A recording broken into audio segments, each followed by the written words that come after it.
Hello everyone, I am Santosh. ಕ್ರೈಸ್ಟ್ computer teacher ರಿಕ್ರೂಟ್ಮೆಂಟಲ್ಲಿರುವಂಥ specific paper study ಮಾಡ್ತಾ ಇದ್ವಿ. ಅದರಲ್ಲಿ ಸಿ ಪ್ರೋಗ್ರಾಮಿಂಗ್ ಸ್ಟಡಿ ಮಾಡ್ತಾ ಇದ್ವಿ. ಆಲ್ರೆಡಿ ನಾವು ಅರೇಸ್ ಬಗ್ಗೆ ತಿಳ್ಕೊಂಡಿದ್ವಿ. ಅರೇಸ್ದು ನೆಕ್ಸ್ಟ್ ಕಂಟಿನ್ಯೂಡ್ ಪಾರ್ಟನ್ನು ಇವತ್ತು ತಿಳ್ಕೊಳ್ಳೋಣ. Okay, let us start.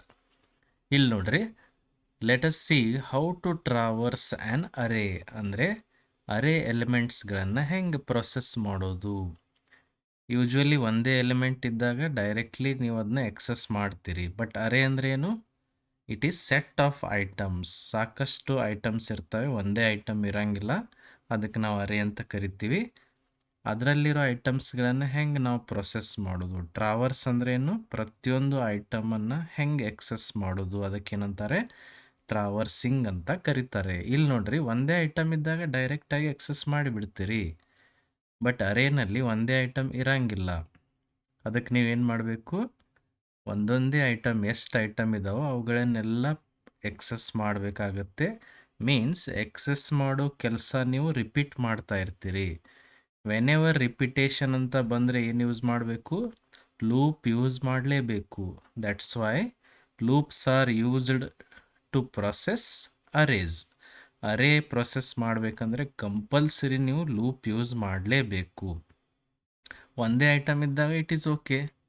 But set of items ಇದ್ದಾಗ ಒಂದೊಂದೇ ಐಟಮನ್ನು ನೀವು ಎಕ್ಸೆಸ್ ಮಾಡ್ತಾ ಹೋಗಬೇಕಂದ್ರೆ ಇಟ್ ಈಸ್ ರಿಪಿಟೇಟಿವ್ ಪ್ರೊಸೆಸ್.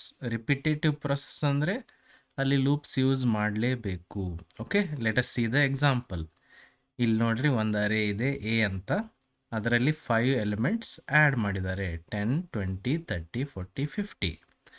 ಆಮೇಲೆ ಈ 5 ಎಲಿಮೆಂಟು ನನಗೆ ಎಕ್ಸೆಸ್ ಮಾಡಬೇಕು ಅರೇನಲ್ಲಿ ಅಂದರೆ ಏನು ಮಾಡಬೇಕೀಗ? ಲೂಪ್ ಯೂಸ್ ಮಾಡಲೇಬೇಕು. ಓಕೆ, ಲೂಪ್ ವೇರಿಯೇಬಲ್ ಒಂದು ಯಾವ್ದು ತೊಗೊಂಡಿದ್ದಾರೆ? ಐ ಅಂತ ತೊಗೊಂಡಿದ್ದಾರೆ.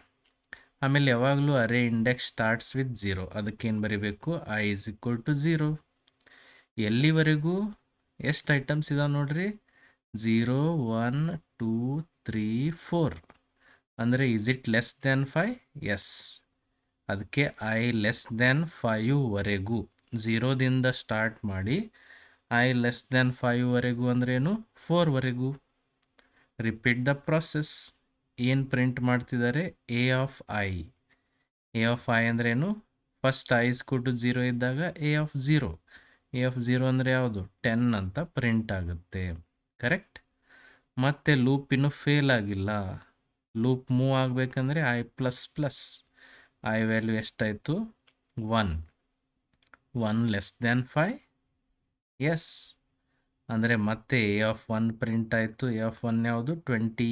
ಇಲ್ಲಿ ಔಟ್ಪುಟ್ ಇದೆ, ನೋಡ್ತಾ ಇದ್ದೀರಿ. ನೆಕ್ಸ್ಟ್ ಐ ಪ್ಲಸ್ ಪ್ಲಸ್ ಅಂದರೆ ಐ ವ್ಯಾಲ್ಯೂ 2 ಆಯಿತು. 2 ಲೆಸ್ ದ್ಯಾನ್ 5? ಎಸ್. ಅಂದರೆ ಎ ಆಫ್ 2 ಪ್ರಿಂಟ್ ಮಾಡ್ತಿದ್ದಾರೆ. ಎ ಆಫ್ 2 ಅಂದರೆ ಯಾವುದು? 30. Correct. Next i plus plus i is equal to 3. 3 less than 5? Yes. A of 3 print ಮಾಡ್ತಿದ್ದಾರೆ. ಎ ಆಫ್ 3 ಅಂದರೆ ಯಾವುದು? 40. Correct. Next i plus plus i is equal to 4. 4 less than 5? Yes. ಮತ್ತೆ a of 4 print ಮಾಡ್ತಿದ್ದಾರೆ.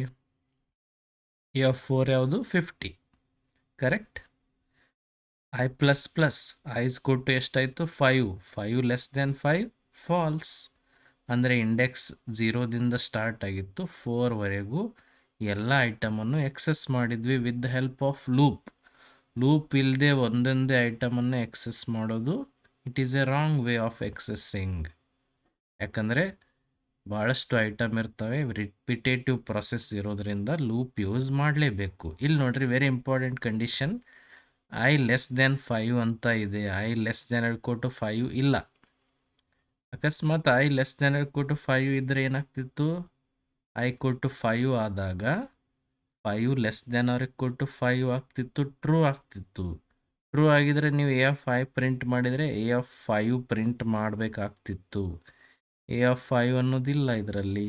ಇದು a of 0, ಇದು a of 1, a of 2, a of 3, a of 4. A of 5 ಇರೋದಿಲ್ಲ. Correct. That's why ನೀವು ಅರೇನ process ಮಾಡುವಾಗ ಪರ್ಫೆಕ್ಟಾಗಿ ಕಂಡೀಷನ್ ಆ್ಯಡ್ ಮಾಡಬೇಕು. Got it? ಹಾಗಂದರೆ ಒಂದು ಎಕ್ಸಾಂಪಲ್ ಇಲ್ಲಿ ನೋಡೋಣಂತೆ. How to traverse. ಇಲ್ಲಿ ನೋಡ್ರಿ, same array they have taken. ಇಲ್ಲಿ ಸೇಮ್ ಅರೇ ಇದೆ. ಎ ಆಫ್ 5 ಅಂದರೆ 5 ಎಲಿಮೆಂಟ್ಸ್ ಸ್ಟೋರ್ ಮಾಡಿದ್ದಾರೆ. ಆ್ಯಂಡ್ ಒಂದು ಪ್ರೊಸೆಸ್ ಮಾಡಬೇಕಂದ್ರೆ ಕಂಪಲ್ಸರಿ ಲೂಪ್ ಯೂಸ್ ಮಾಡಲೇಬೇಕು. ಒಂದು ಲೂಪ್ ವೇರಿಯೇಬಲ್ ಐ ಅಂತ ತೊಗೊಂಡಿದ್ದಾರೆ. ಸಮ್ ಇಸ್ ಈಕ್ವಲ್ ಟು 0 ಅಂತ ಬರೆದಿದ್ದಾರೆ. ಇದರ ಅರ್ಥ ಏನು, maybe sum find out ಮಾಡೋಕ್ಕೆ this is the program. ಹಾಗಂದರೆ let us see how it works. I equal to 0, 0 less than 5, yes. 0 less than 5 yes ಅಂದರೆ ಒಳಗಡೆ ಎಂಟ್ರಿ ಆಯಿತು. Sum is equal to sum plus a of i. Sum is equal to sum ಅಂದರೆ sum value already 0 ಇದೆ. 0 plus a of i ಅಂದರೆ a of 0. 0 plus 10 ಅಂದರೆ 10 ಆಯಿತು. Some ಒಳಗೆ ಏನು ಸ್ಟೋರ್ ಆಯಿತು, 10 ಸ್ಟೋರ್ ಆಯಿತು. ಇನ್ನೂ ಲೂಪ್ ಮುಗ್ದಿಲ್ಲ. ಮತ್ತೆ i plus plus i value 1 ಆಯಿತು. 1 ಲೆಸ್ ದ್ಯಾನ್ 5, ಎಸ್. ಮತ್ತು ಸಮ್ ಇಸ್ ಕೂಡ sum plus a of i. Already sum value 10 ಇತ್ತು. 10 ಪ್ಲಸ್ ಎ ಆಫ್ 1 ಎಷ್ಟು, 10 ಪ್ಲಸ್ 20. 10 ಪ್ಲಸ್ 20 ಅಂದರೆ 30 ಆಯಿತು. ಇನ್ನೂ ಲೂಪ್ ಮುಗ್ದಿಲ್ಲ. ಐ ಸ್ಕೂಲ್ 2 ಆಯಿತು. 2 less than 5, yes. Sum is ಕೂಡ sum plus a of i. ಹಳೆ sum value 30. 30 plus a of i ಅಂದರೆ ಎಷ್ಟು, ಎ ಆಫ್ 2. ಎ ಆಫ್ 2 ಯಾವುದು, 30. 30 ಪ್ಲಸ್ 30 ಎಷ್ಟು, 60. ಸಮ್ ಒಳಗಡೆ 60 ಸ್ಟೋರ್ ಆಯಿತು. I is equal to 3. 3 less than 5, yes. Yes ಅಂದರೆ ಮತ್ತೆ ಸಮ್ ಇಸ್ ಕೂಡ sum plus a of 3. Already sum 60 ಇತ್ತು. 60 ಪ್ಲಸ್ ಎ ಆಫ್ 3 ಎಷ್ಟು, 40. ಅಂದರೆ ಸಮ್ ಇಸ್ ಟು ಎಷ್ಟಾಯಿತು, 100. ಇನ್ನು ಇದು ಮುಗ್ದಿಲ್ಲ. I plus plus i to 4 ಆಯಿತು. 4 less than 5, yes. Sum is to sum plus a of i. Sum ಒಳಗಡೆ 100 ಇತ್ತು. ಪ್ಲಸ್ ಎ ಆಫ್ ಐ ಅಂದರೆ ಎ ಆಫ್ 4. ಎ ಆಫ್ 4 ಎಷ್ಟು, 50. 100 ಪ್ಲಸ್ 50 ಈಸ್ 150. ಸಮ್ ಒಳಗಡೆ 150 ಸ್ಟೋರ್ ಆಯಿತು. I plus plus i to 5 ಆಯಿತು. 5 less than 5, falls. Falls ಆದ ತಕ್ಷಣ loop ಬಿಟ್ಟು ಹೊರಗಡೆ ಬಂತು. ಸಮ್ ಒಳಗಡೆ ಏನು ಸ್ಟೋರ್ ಆಗಿತ್ತು, 150. Answer is 150. ಕರೆಕ್ಟ್. ಕೇರ್ಫುಲಿ ಈ ಥರ ಟ್ರೇಸ್ ಮಾಡ್ತಾ ಹೋಗಬೇಕು, ಅಂದರೆ ನಿಮಗೆ ಗೊತ್ತಾಗುತ್ತೆ. Got it. Let us continue. ಹಾಗಂದರೆ how to use size of ಮತ್ತು ಅರೇಸ್ ಎರಡನ್ನೂ ಯೂಸ್ ಮಾಡಿ ಒಂದು ಎಕ್ಸಾಂಪಲ್ ಇಲ್ಲಿ ಕೊಟ್ಟಿದ್ದಾರೆ. ಮೇ ಬಿ ಇದು ಎಕ್ಸಾಮಲ್ಲಿ ಈ ಥರ ಟ್ರಿಕ್ಕಿ ಕ್ವಶನ್ಸ್ ಬರ್ಬೋದು. ಓಕೆ, ಸಿ ಇಲ್ಲಿ ನೋಡ್ರಿ, ಒಂದು ಅರೇ ಇದೆ ಎ ಆಫ್ 5 ಅಂತ, which is of integer type. 5 elements ನೀವು ಸ್ಟೋರ್ ಮಾಡ್ಬೋದು ಎ ಅನ್ನೋ ಅರೇನಲ್ಲಿ. ಎಲ್ಲ ಐಟಮ್ಸ್ ಇಂಟೀಜರ್ಸ್ ಇದ್ದಾವೆ ಅಂತ ಕೊಟ್ಟಿದ್ದಾರೆ. ಓಕೆ, ಆಮೇಲೆ assuming that size of integer is 4 bytes. ಇಂಟೀಜರ್ದು ಸೈಜ್ ಎಷ್ಟು ಕೊಟ್ಟಿದ್ದಾರೆ, 4 ಬೈಟ್ಸ್ ಅಂತ ಅಜ್ಯೂಮ್ ಮಾಡ್ಕೋರಿ ಅಂತ ಹೇಳಿದ್ದಾರೆ. ಹಂಗಂದರೆ what is size of a ಅಂದರೆ size of complete array. A ಅಂದರೆ array. Size of complete array ಎಷ್ಟು ಅಂತ ಕ್ವಶನ್ ಮಾಡ್ಬೋದು. ಎಷ್ಟು ಹೇಳ್ರಿ, ಕಂಪ್ಲೀಟ್ ಅರೇದು ಸೈಜ್ ಎಷ್ಟು, 20 ಬೈಟ್ಸ್. ಕರೆಕ್ಟ್. ಯಾಕೆ ಹೇಳ್ರಿ, ದೇರ್ ಆರ್ 5 ಇಂಟೀಜರ್ಸ್. ಪ್ರತಿಯೊಂದು ಇಂಟೀಜರ್ 4 ಬೈಟ್ಸ್. 5 ಇಂಟು 4, 20. ಕರೆಕ್ಟ್. ಅದೇ ಈ ಥರ ಹೆಂಗಿತ್ತಂತ ತಿಳ್ಕೊರಿ. Size of a of 0. Totally we have 5 items. Correct. ಅದರಲ್ಲಿ ಒಂದನೇ ಐಟಮ್ ಯಾವುದು, ಎ ಆಫ್ 0ನಲ್ಲಿ ಸ್ಟೋರ್ ಆಗಿರುತ್ತೆ, ಒಂದನೇ ಇಂಟೀಜರ್.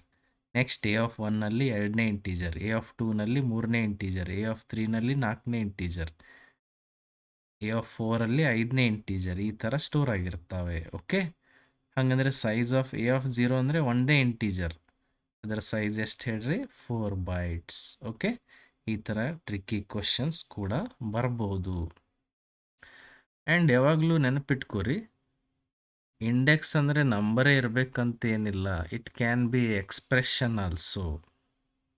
ಹಾಗಂದರೆ ಅದರದ್ದು ಒಂದು ಎಕ್ಸಾಂಪಲ್ ಇಲ್ಲಿದೆ ನೋಡ್ರಿ. Okay, int a of 5 is equal to 10, 20, 30, 40, 50. ಒಂದು ಅರೇ ತೊಗೊಂಡಿದ್ದಾರೆ, ಎಲ್ಲ ಇಂಟೀಜರ್ಸ್ ಸ್ಟೋರ್ ಮಾಡಿದ್ದಾರೆ, 5 ಇಂಟೀಜರ್ಸ್. ಓಕೆ, ಇಲ್ಲಿ ಏನು ಪ್ರಿಂಟ್ ಮಾಡ್ತಾ ಇದ್ದಾರೆ ನೋಡ್ರಿ, ಎ ಆಫ್ 2 + 1 ಪ್ರಿಂಟ್ ಮಾಡೋಕ್ಕೆ ಟ್ರೈ ಮಾಡ್ತಿದ್ದಾರೆ. ಈ ಥರನೂ ಇಂಡೆಕ್ಸಸ್ ಬರೀಬಹುದು. ಇದನ್ನು ನೋಡಿದ ತಕ್ಷಣ ಇದು ಎರರ್ ಅಂತ ಅನ್ಕೋಬೇಡ್ರಿ. ಓಕೆ, ಯಾಕಂದರೆ ಒಂದು ಕೋಡಿಂಗ್ ಪಾರ್ಟ್ ಕೊಟ್ಟು ಇದರದ್ದು ಆನ್ಸರ್ ಏನು ಬರುತ್ತೆ ಅಂತ ಕೇಳ್ತಿರ್ತಾರೆ. ಓಕೆ, ಎ ಆಫ್ 2 + 1 ಅಂದರೆ ಎಷ್ಟು, ಎ ಆಫ್ 2 + 1 ಅಂದರೆ ಎ ಆಫ್ 3. ಎ ಆಫ್ 3 ಎಷ್ಟು, ಇದು a of 0, A of 1, a of 2, a of 3. A of 3 ಎಷ್ಟು 40 ಅಂದ್ರೆ ಆನ್ಸರ್ ಈಸ್ 40. ಈ ಥರನೂ ಎಕ್ಸ್ಪ್ರೆಷನ್ಸ್ ಇಂಡೆಕ್ಸಲ್ಲಿ ಯೂಸ್ ಮಾಡ್ಕೊಂಡಿರ್ತಾರೆ ಅನ್ನೋದು ನಿಮಗೆ ಗೊತ್ತಿರಬೇಕು. Got it? ನೆಕ್ಸ್ಟ್ ಇಲ್ಲಿ ನೋಡ್ರಿ, ನೆಗೆಟಿವ್ ಇಂಡೆಕ್ಸ್ ಇದ್ದಾಗ ಏನು ಆನ್ಸರ್ ಮಾಡಬೇಕು ಅನ್ನೋದು ವೆರಿ ಇಂಪಾರ್ಟೆಂಟ್ ಪಾಯಿಂಟ್. ಇಲ್ಲಿ ನೋಡ್ರಿ,